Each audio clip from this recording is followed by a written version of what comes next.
Can you relate to this? You're getting your fantasy lineup ready for the upcoming week, and you keep going back and forth, debating, second guessing yourself about who you should be starting that week? Well, in this video, I'm going to give you 3 tips that you should be using when making the decision on who you should be starting each and every week.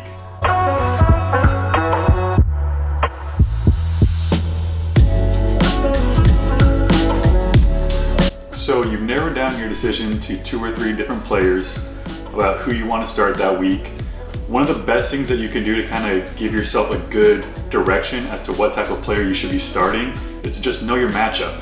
So there are really 3 main buckets you can fall into when you're looking at projected points. You're either a heavy favorite, being projected to win by more than 10 points, a heavy underdog, projected to lose more than 10 points, or you're within that 10-point range and you're more evenly matched. And what they'll really kind of help you do is just understand if your team needs to start a high upside player in that spot, or if you're in a position already where you can just find somebody who's more reliable and can give you a higher amount of minimum points that week.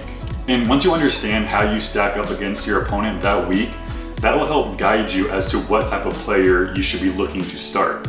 Number 2 is to look at the players that you're choosing from and determine what they represent to your team.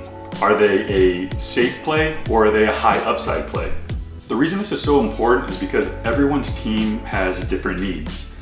So if your team has a bunch of injuries or players on a bye week, it might make more sense to start the player that has the higher upside and potential to give you a massive week.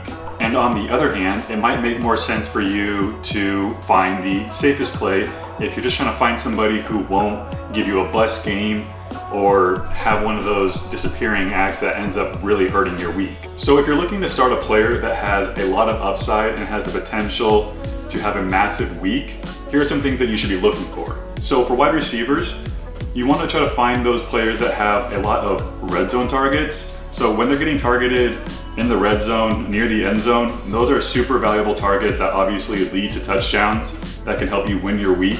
And also looking for those big play threat receivers, those who have deep pass attempts and have a lot of air yards on their attempts. When it comes to running backs, you want to look at opportunities that they get at the goal line. Again, similar to wide receivers, you're looking for those players that can get you multiple touchdown weeks or have more opportunities when they are in the red zone. And if you're looking for a player to give you a little bit more safety or reliability, a couple things that you want to look for is, 1, how many opportunities that they're getting. So for running backs, that is going to be how many rushing attempts and targets that they get on a weekly basis. And for wide receivers, it's simply how many targets that they're receiving. And also, are they consistent? So on a week-to-week basis, are they putting up a good amount of minimum points each week?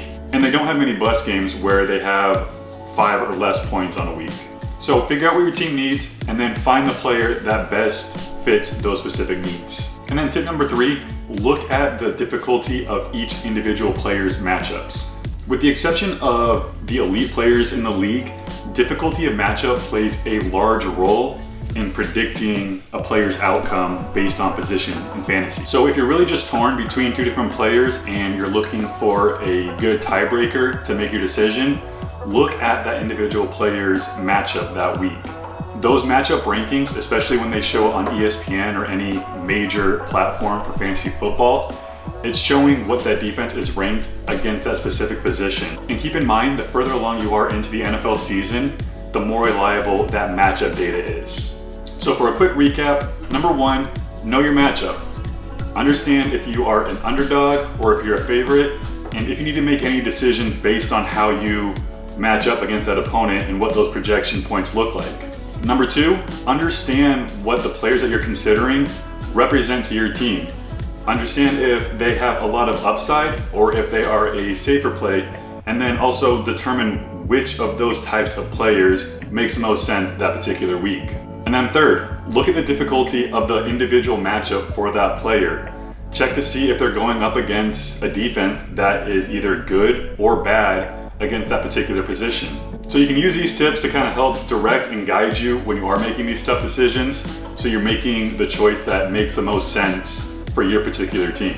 Thank you for watching. If you like this video, make sure to subscribe below to get more.